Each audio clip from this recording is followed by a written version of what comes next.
अनमोल मोती कार्यक्रम में आपका स्वागत है। ओम शांति।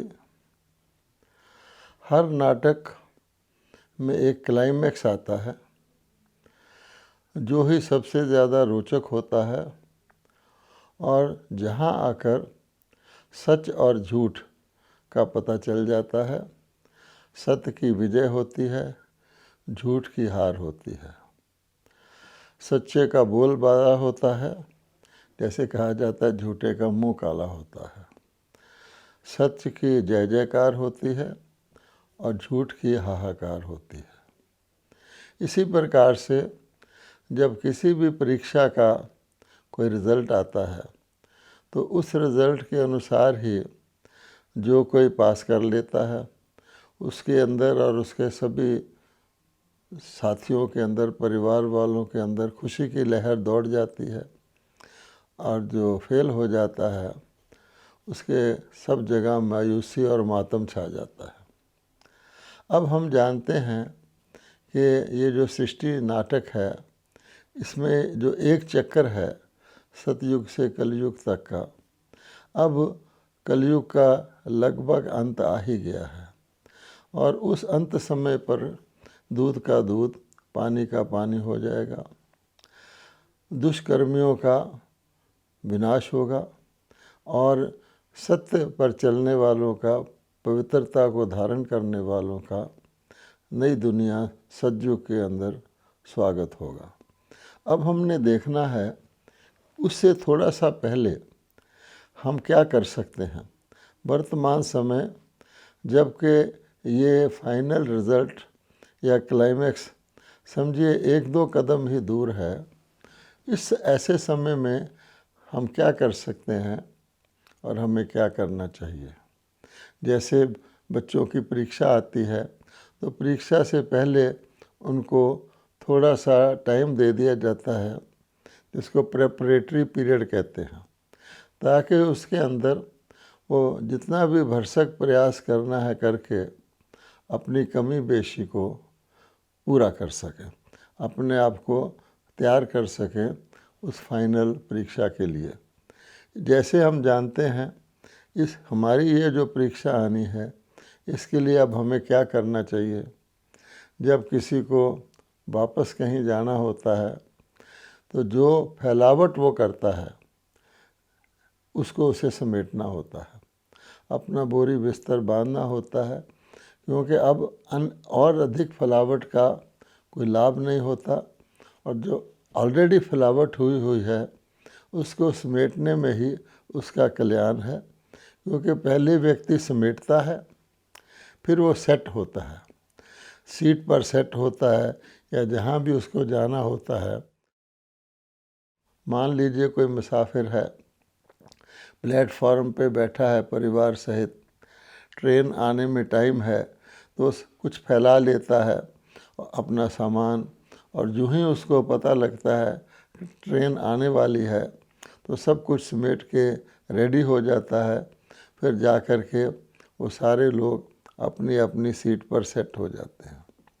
अगर हम इसको आध्यात्मिक दृष्टिकोण से देखें तो हमारा सेट होने का भाव अर्थ क्या है कि हमारा मन जो बहुत फैला हुआ होता है, भटका हुआ होता है, कई संबंध, कई संपर्क, कई वैभवों, कई वस्तुओं के अंदर उसका लगाव लगा हुआ होता है, हमने अब उसको समेटना है और समेट करके उसको एकाग्र करना है, ताकि जाना तो आत्मा नहीं है तो आत्मा के अंदर मन एकाग्र हो जाए, मन का भटकना बंद हो जाए, सब कुछ समेट करके सेट हो जाए और रेडी हो जाए, या हमारे जैसे बाबा की भाषा में एवर रेडी रहे कि अचानक जब भी वो हमारी परीक्षा आए, क्योंकि हमारी परीक्षा दो तरह से आ सकती है।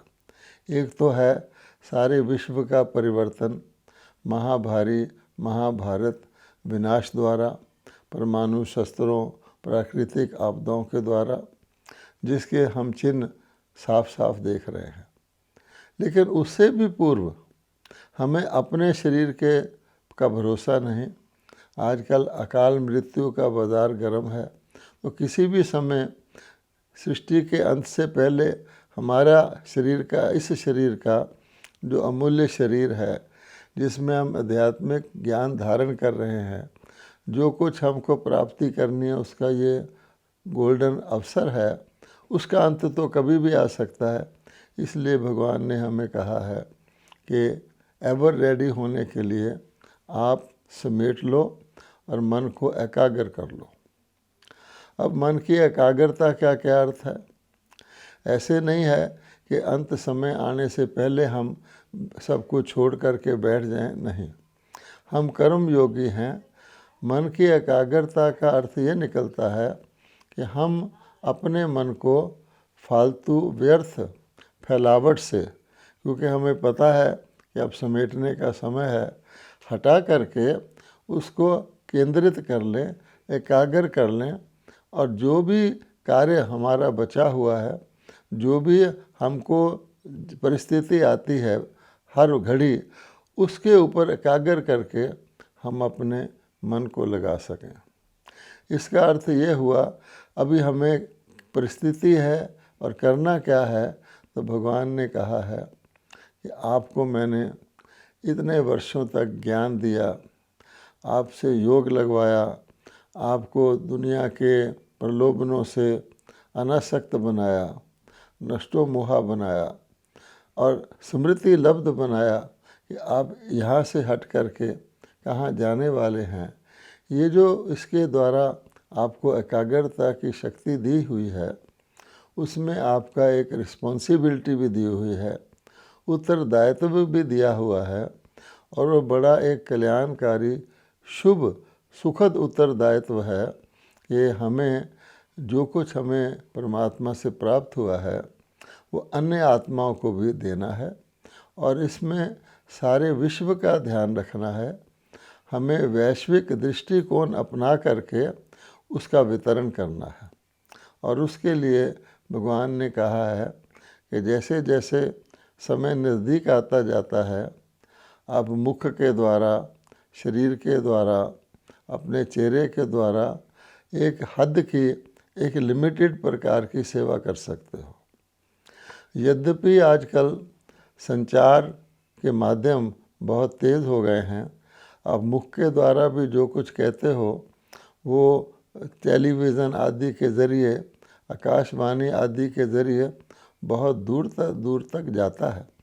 पर फिर ये भी बात है कि जहाँ वो जा रहा है उसको जो रिसीव करने वाले हैं, क्या उस समय उनके पास फुर्सत है, क्या उनका उसमें इंटरेस्ट है, या जैसे आज का व्यक्ति कहता है कि मुझे तो मरने की भी फुर्सत नहीं है, और जो तो आध्यात्मिक ज्ञान की बात है वो रिसीव कर भी रहे हैं या नहीं। इसलिए भगवान ने हमें एक बहुत ही सूक्ष्म और बहुत ही तेज़ गति की विधि बताई हुई है, और वो है मनसा द्वारा सेवा। और बाबा ने कहा है कि जैसे सूर्य एक स्थान पर रह करके सारे विश्व में अपनी किरणें फैला देता है, तो आपको इस मनसा सेवा करने के लिए भाग दौड़ करने की, कहीं दूर आने जाने की या विश्व का भ्रमण करने की आवश्यकता नहीं है। कोई समय था जब इसकी आवश्यकता थी, जब कुआं प्यासे के पास जाता था, लेकिन अब तो मनुष्य आत्माएं जो है वो तरस रही हैं सत्य को जानने के लिए। ऐसी नाजुक परिस्थितियों में भविष्य क्या होगा उसको जानने के लिए वो तो तरस रही हैं, ढूंढ रही हैं, पुकार रही हैं। भगवान कहते हैं कभी भी आप एकांत में दुखियों की पुकार सुनो जो इस दुनिया में अति दुखी हैं, फिर भक्तों की पुकार सुनो जो कि परमात्मा को खोज रहे हैं। भगवान ने ये भी कहा है कि जब कोई नाजुक समय आता है तो हर व्यक्ति भाग दौड़ करके जो उसके समीप का स्थान होता है बचाव का, वहाँ खड़ा हो जाता है। जैसे मान लीजिए कोई सड़क पर जा रहे हैं, अचानक बारिश आ जाती है, तो वो व्यक्ति इधर उधर देखकर, कोई भी शेल्टर होगा, कहीं कोई बस स्टॉप होगा या कोई शेड होगा, उसके नीचे आप ही आकर खड़े हो जाते हैं। तो भगवान ने बताया है कि इस अंतिम समय में समय भी आपका सहयोगी बन रहा है इस मनसा सेवा को करने के लिए, परमात्मा का संदेश जन जन तक पहुंचाने के लिए। क्योंकि हमें पता है कि परमात्मा हमें सतगुरु के रूप में गाइड करते हैं, शिक्षक के रूप में सारा सृष्टि के आदि मध्य अंत का ज्ञान देते हैं। लेकिन परमात्मा कहते हैं कि मैं इस सृष्टि नाटक से न्यारा हूँ, मैं इसका डायरेक्टर हूँ, मैं इसके अंदर एक्टर नहीं हूँ। मैं अपने बच्चों को ही लायक बनाकर उनकी सारी कमियों को दूर करके उनको सतयुगी दुनिया में आने के लिए देवी देवताओं के संस्कार देता हूँ, दिव्य गुणों की धारणा कराता हूँ। और क्योंकि हमको फल पाना है, हमको धारणा करनी है, हमको ही अपनी सेवा के अनुसार और स्थिति के अनुसार आने वाली दुनिया में पद प्राप्त करना है। क्योंकि आने वाली दुनिया यद्यपि सुख की है, उसमें राजा भी सुखी है, प्रजा भी सुखी है, पशु पंछी भी सुखी हैं, फिर भी पद तो होते हैं। महाराजा महाराजा ही है, रॉयल फैमिली ही है, धनवान प्रजा ही है, साधारण प्रजा भी है। उसके लिए भगवान ने कहा हुआ है कि ये एक डायमंड अवसर है, क्योंकि इस समय को हीरे तुल्य युग कहा गया है। हीरे तुल्य हमारा जीवन है, इसलिए हमको जितनी अधिक से अधिक हम सेवा कर सकें वो हमारे पद में उन्नति करती है। इसलिए भगवान ने हमें कहा है कि मनसा के द्वारा, अपनी मनोवृत्ति के द्वारा, क्योंकि जो कुछ भी आप किसी को ट्रांसफ़र करते हैं, पास ऑन करते हैं, वो कई माध्यमों से होता है। दृष्टि के द्वारा भी होता है, बोल के द्वारा भी होता है, हमारे चाल चलन के द्वारा भी होता है, लेकिन सबसे तेज़ गति है मन की। तो मनोवृत्ति के द्वारा व्यक्ति जो कुछ दूसरे को ट्रांसफ़र करना चाहे वो करता है। जैसे हमारे मन में क्रोध के संकल्प आ जाता है तो क्रोध हमारा दूसरे को ट्रांसफ़र होता है। हम ना भी बोलें लेकिन हमारी आँखों में क्रोध झलकता है, हमारे चेहरे चलन से क्रोध झलकता है। और क्रोध अब यहाँ बैठे हुए किसी दूर के व्यक्ति पर भी व्यक्ति क्रोध करता है तो उसको वाइब्रेशन पहुँचता है। तो सबसे पावरफुल तेज़ गति की वाइब्रेशन होती है। तो वृत्ति से वाइब्रेशन बनता है और वाइब्रेशन से वातावरण बनता है। तो इसलिए भगवान ने कहा है अपनी मनोवृत्ति के द्वारा आप सब बच्चे मेरे सेवा करो, विश्व की सेवा करो। क्योंकि ये नाजुक समय है और एक तरफ हम ये देखते हैं कि हमारी सेवा की स्पीड बहुत तेज़ भगवान चाहते हैं और हमें कहते हैं कि देखिए विनाश करने वालों की विनाश भी भगवान ने बताया हुआ कल्याणकारी है। इस प्राणी दुष्कर्मियों की सृष्टि का सफाया होना है, उसके लिए भी जो संसाधन मनुष्यों ने अपनी बुद्धि से बनाए हैं, जैसे कि परमाणु शस्त्र हैं, मिसाइल्स हैं, जिनको शास्त्रों में मूसल का नाम दिया गया है, तो वो सब के सब अब इतने तैयार हैं कि एक बटन दबाने से ही वो सारे के सारे विनाश कर सकते हैं। इसी पर भगवान कहते हैं आपकी स्पीड भी उतनी ही तेज़ होनी चाहिए जिसमें आप एक मन का संकल्प करने से सारे विश्व के अंदर जो आने वाली दुनिया है, जहाँ सुख है, शांति है, संतोष है, धैर्यता है, स्नेह है, वो आप फैला सकते हैं। तो मनसा सेवा के लिए भगवान ने कहा है अब जो अंतिम कुछ समय रह गया है उसमें हमें अधिक से अधिक मनसा सेवा करनी है। और उसके लिए भगवान कहते हैं कि आप तभी सेवा कर सकते हैं अगर आपके अंदर आकर्षण होगा। दुनिया के अंदर भी सबसे बड़ी चीज़ आकर्षण या कशिश को कहा गया है। जो जिस चीज़ की कशिश होती है उस ओर लोग अपने आप खिंचे चले आते हैं। और भगवान ने हमें क्षमा और परवाने का एग्जाम्पल दिया हुआ है कि रात को अंधकार में, जैसे आज दुनिया में अज्ञान अंधकार है, ऐसे इस दुनिया के अंदर जो बाहर का दिन रात का अंधकार होता है, जब कोई क्षमा जलती है तो परवाने जलने के लिए दूर दूर से वहाँ आ जाते हैं। तो उसका उनको आकर्षण होता है कि हमें यहाँ ही अपने देह का त्याग करना है। परवाना जलता है, उसकी आत्मा नहीं जलती है। इसी प्रकार से भगवान कहते हैं, मैं आपको योग तपस्या की भट्टी कराता हूँ, मैं आपको कई प्रकार के ज्वालामुखी योग की विधि बताता हूँ, उससे आपके सिर्फ बुराइयां, कमज़ोरियां और विकर्म विनाश होते हैं। इसलिए भगवान कहते हैं कि अब अपने आप को जितना हम निराकारी स्थिति में रखेंगे, जितना हम अपने आप को फरिश्ता स्थिति में रखेंगे और अपना ध्यान जिस अब आगे दुनिया में हमें जाना है, निराकारी लोक परम धाम में जाना है, और उससे पहले हमें सूक्ष्म लोक में फरिश्ता स्थिति को धारण करना है। फरिश्ता कहीं टिकता नहीं है, कहीं रुकता नहीं है, वो किसी के पास खातिरी नहीं करता, फिर फरिश्ता किसी से प्रभावित नहीं होता, क्योंकि फरिश्ते का शरीर ही नहीं होता, फरिश्ता कल्याणकारी होता है। तो जितना हम उस स्थिति को धारण करते हैं, वो भी हमारी मनसा सेवा के अंदर मदद करती है।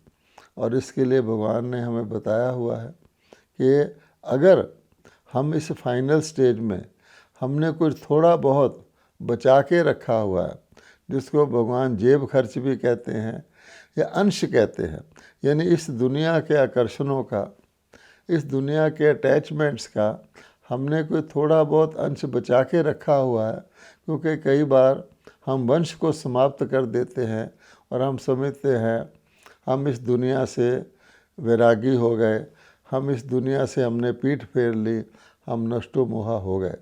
लेकिन अगर कंप्लीट होते हैं तभी हमारा आकर्षण और हमारा अपना आकर्षण फरिश्ता रूप में और परम धाम में बढ़ता है, वो हमें कशिश करते हैं और हम दूसरों को भी उसी ओर आकर्षित कर सकते हैं। लेकिन अगर हमने किसी भी चीज़ का अंश मात्र भी रखा हुआ है, पुरानी चीज़ का, जैसे आजकल के डॉक्टर कहते हैं कई प्रकार के एंटीबायोटिक होते हैं कि इसका पूरा कोर्स करना, 5 दिन के लिए इसको खाना है, तो मरीज़ देखता है तो 2 दिन में ही मैं लगभग ठीक हो गया हूँ, वो सोचता है चलो 3 दिन खा लो, उसके बाद छोड़ दो। वो भूल जाता है अगर रोग का ज़रा सा भी अंश, ज़रा सा भी कोई जर्म, बैक्टीरिया, कीटाणु अंदर रह जाता है तो उसको वंश बनने में देरी नहीं लगती है। इसलिए भगवान कहते हैं ये ऑटोमेटिक प्रोसेस है। अगर हमने इस दुनिया से, जहाँ से हमने जाना है, किसी भी प्रकार की अटैचमेंट रखी हुई है, तो एक प्रकार से वो एक मैग्नेट का काम करती है। हम आगे जाना चाहते हैं, वो मैग्नेट ऑटोमेटिकली हमें पीछे खींचता है। हम सोचते हैं हम तो आगे जा रहे हैं, जाना चाहते हैं, जोर लगाते हैं, लेकिन क्या कारण है? उसका कारण यही होता है कि हमारे पीछे के आकर्षण। जैसे कोई मुसाफिर सारी तैयारी करके और अपने प्लेटफार्म पे आके बैठ भी जाए और उसको कोई आवश्यक चीज़ भूल जाए, एक चाबी ही कोई भूल जाए या टिकट कहीं भूल जाए, तो उसको गाड़ी भी मिस करनी पड़ती है, नहीं तो भाग भाग के उस चीज़ को लाना पड़ता है। इसी प्रकार से हमें ये भी देखना है कि परमात्मा की श्रीमत में कल्याण है, परमात्मा की श्रीमत में बहुत गुह्य रहस्य समाये हुए होते हैं। और एक उसमें बात यही है कि जब हमने जाना है तो पूरा, जिसको कहते हैं फुल, क्योंकि अगर फुल नहीं है तो फिर हमारी गति भी पूरी नहीं होती और हम कई बार पीछे रह जाते हैं और कई बार हमारे अपने लक्ष्य को भी प्राप्त नहीं करते। अगर फुल पास नहीं होते हैं तो हम जानते हैं कि आने वाली सतयुगी दुनिया में भी हमें वो सर्वश्रेष्ठ पद की बजाय उसके नीचे वाला पद प्राप्त होता है। भले वहाँ सभी सुखी शांत होते हैं, सभी की आयु पूरी होती है, फिर भी पद में तो फर्क होता है। कहाँ विश्व महाराजन, विश्व महारानी, कहाँ साधारण प्रजा, और यहाँ कहाँ फिर दास दासी भी होते हैं सतयुग में। इसलिए भगवान कहते हैं हर प्रकार की सेवा के लिए हमें अपने नयन चैन, हमारा चाल चलन, हमारा चेहरा जो है ये रिफ्लेक्ट करे, जिसको हम सब चाहते हैं कि परमात्मा की प्रत्यक्षता हो। तो परमात्मा की प्रत्यक्षता इसी तरीके से होनी है, वो कि वाद विवाद से नहीं होनी है, या गीता का भगवान निराकार शिव है, गीता का भगवान देवता श्री कृष्ण नहीं है। वो भी लोगों की बुद्धि को क्लियर करने के लिए आवश्यक है। भगवान कहते हैं मैं अपना ज्ञान अपना परिचय स्वयं देता हूँ। अगर गीता के भगवान को नहीं जानेंगे तो मन मना भव कैसे होंगे। भगवान कहते हैं मेरे साथ मन को लगाओ तो मैं तुम्हें सब पापों से मुक्त करूँगा। लेकिन किसके साथ मन को लगाएं? श्री कृष्ण तो देहधारी देवता हैं और आज उनका शरीर भी नहीं है, तो किसके साथ लगाएं? वो भी आवश्यक है। लेकिन उस तक पहुंचने के लिए भी जो हम परमात्मा के संदेश वाहक हैं, जिनको भगवान ने रिस्पॉन्सिबिलिटी दी है, जिन गोपियों को कहा है कि ज्ञान का मट घड़ा भर के दूसरी आत्माओं को ज्ञान अमृत पिलाओ, तो हमें अपने नैन चैन चाल चलन चेहरे से ऐसी दिव्यता लानी है, व्यर्थ को समाप्त करना है। इस कलयुगी दुनिया को देखते हुए भी नहीं देखना है। जैसे कहा जाता है see no evil, hear no evil, speak no evil, think no evil, उस पर हम चलेंगे तो सबको ऐसे लगे ये भगवान के बच्चे हैं, उनको बच्चों में भगवान दिखाई दे। जैसे कोई बहुत होनहार बच्चा होता है तो लोग पूछते हैं इसके माता पिता कौन है, तो बाबा कहते हैं ये भी एक विधि है और इसके लिए हमें क्या पुरुषार्थ करना है। बहुत कुछ हमने किया है, लेकिन जैसे किसी सेट को, जेवरात के सेट को पॉलिश किया जाता है, चमकाया जाता है, इसी प्रकार से यद्यपि हम अपनी सीट पर सेट हो रहे हैं, फिर भी हमें फाइनल स्टेजेस में देखना है कि परमात्मा को क्या प्यारा है। तो परमात्मा कहते हैं मुझे सच्ची दिल पर साहब राजी कहा गया है, सच तो बैठो नच कहा गया है, सच की नाव डोलती है डूबती नहीं है, ये भी कहा गया है। तो सबसे पहले हमारी सच्ची दिल, साफ दिल, क्योंकि भगवान ने कहा है अंदर बाहर एक होना चाहिए। देवी देवताओं के अंदर बाहर एक है, इसलिए उनको ऊपर कोई बोझ नहीं चढ़ता, उनको किसी प्रकार का तनाव नहीं आता और जो कुछ वो सोचते हैं वो हो जाता है, जो होना होता है वही वो सोचते हैं, सिद्धि स्वरूप बन जाते हैं। इसलिए अंदर बाहर एक के लिए सच्ची दिल, साफ दिल। फिर भगवान कहते हैं दिल सच्ची भी हो गई, साफ भी हो गई, लेकिन फराख दिल, अर्थात हमारा दिल इतना बड़ा होना चाहिए। जैसे हम कहते हैं परमात्मा प्रेम का सागर है, तो सागर अथाह होता है। परमात्मा शांति का सागर है, परमात्मा ज्ञान का सागर है। तो हम भी प्रेम स्वरूप हैं, शांति स्वरूप हैं, ज्ञान स्वरूप हैं। और आने वाले विश्व में तो एक ही विश्व है, सारा एक ही राज्य है, भारत ही विश्व है और एक ही भाषा है, एकता है। तो वैश्विक दृष्टिकोण, जैसे मैंने शुरू में भी कहा, वो हमको रखना है। तो फराख दिल होना है हमारा। और इसलिए भगवान कहते हैं आपकी सत्यता की, पवित्रता की रॉयल्टी, जो रॉयल्टी होती है वास्तव में, जो दिल की रॉयल्टी होती है, दिल का बादशाह होता है, जो बेफिक्र बादशाह होता है, वो अपनी सत्यता के आधार पर और अपनी पवित्रता के आधार पर उसके अंदर रॉयल्टी के संस्कार होते हैं। जैसे कहा जाता है सो राज्य, तो हर एक बादशाह है अपने अपने स्थान पर, अर्थात वो लिबरेटेड है, इंडिपेंडेंट है। खास भगवान ने कहा हुआ है उसकी निशानी होगी वो किसी से मांगने का या लेने का उसके ख्वाब में भी कोई संकल्प नहीं आएगा, वो सदा देने वाला होगा। फराख दिल सदा देने वाला होता है। और हमें तो खुशी देनी है, सुख देना है, आनंद देना है, संतोष देना है।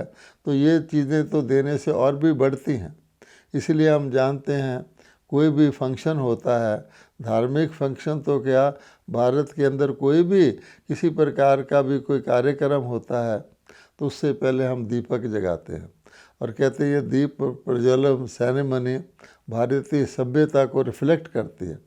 लेकिन इसका भाव अर्थ क्या है कि दीप जलाने से एक दीपक से अन्य दीपक जलाते हैं तो पहले दीपक की रोशनी घटती नहीं है, बल्कि अन्य दीपकों की रोशनी बढ़ जाती है। जैसे इसी प्रकार से आप खुशी देते हो तो आपकी खुशी कम नहीं होती है। आप किसी को ज्ञान सुनाते हो तो आपका ज्ञान कम नहीं होता। तो भगवान कहते हैं ये जो जादू की विधि है, ये एक जो विचित्र अलौकिक विधि है, ये देने से बढ़ता है। वो भगवान कहते हैं मैं तुम्हें कल सतयुगी दुनिया की आद में, कलयुगी दुनिया की अंत में, अर्थात सतयुगी सवेरा होने के समय ही वो ज्ञान देता हूँ। इसीलिए जिसको कहा जाता है नए विश्व का इनॉग्रेशन। तो जैसे नए विश्व के इनॉग्रेशन के समय भगवान ने हमारे आत्मा रूपी दीपक जलाए और हमें कहा तुम भी जाकर अन्य आत्मा रूपी दीपक जलाओ, उसकी यादगार में जैसे जो कुछ भगवान ने ज्ञान दिया, योग सिखाया, विधियां सिखाई, उसके स्मारक द्वापर युग से भक्ति मार्ग में आज तक बने हुए हैं। भगवान ने ज्ञान स्नान कराया, ये नदियों में हम स्नान करते हैं। भगवान ने परलोक की यात्रा करवाई, परम धाम की, सूक्ष्म लोक की, हम आज यात्राएं करते हैं। इसी प्रकार से ये जो प्रथा है दीपक जलाने की, ये भी इसी बात को रिप्रेजेंट करती है। इसलिए अब हमें ज्ञान के दीपक जलाने हैं। जब सब आत्माओं के दीपक जल जाएंगे तो आप सोचिए उसका यादगार दीपावली का अवसर है। आप देखते हैं कि दीपावली के दिन लोग दीपक जलाते हैं, और ऐसा समय था जब भारत के अंदर तेल डाल करके, घृत डाल करके, बत्ती डाल करके दीपक जलाया करते थे, और उनको सिखाया जाता था कि आत्मा रूपी दीपक भी जलाओ, आत्मा में ज्ञान का घी डालो। लेकिन आज जो है वो रस्म भी अब धीरे धीरे उसका भाव अर्थ ख़त्म हो गया है। आज तो बिजली के बल्ब जला देते हैं और समझते हैं रोशनी हो गई। लेकिन जैसे ये बल्ब सूर्य का काम नहीं कर सकते, कितने भी बल्ब जला लो वो सूर्य नहीं बन सकते, दिन नहीं चढ़ा सकते। इसी तरह ये नकली रोशनियाँ, दिवाली नकली बना सकते हैं, हम नकली मिठाई खा सकते हैं, लेकिन जो असली दीपावली जिसको सतयुग कहते हैं, जिसकी यादगार में कहा जाता है कि श्री लक्ष्मी श्री नारायण के कोरोनेशन के समय का यादगार है, या श्री राम श्री सीता के वापस अयोध्या लौटने का यादगार है, वो हम नहीं कर पाएंगे। अब भगवान कहते हैं कि आप बच्चों को तो ये कार्य करना है, सदा देने वाला बनना है। और देना भी क्या है, सबको शुभ भावना, शुभ कामना, सबको तसल्ली देनी है, सबको संतोष बांटना है, यही हमारा कार्य है। ओम शांति।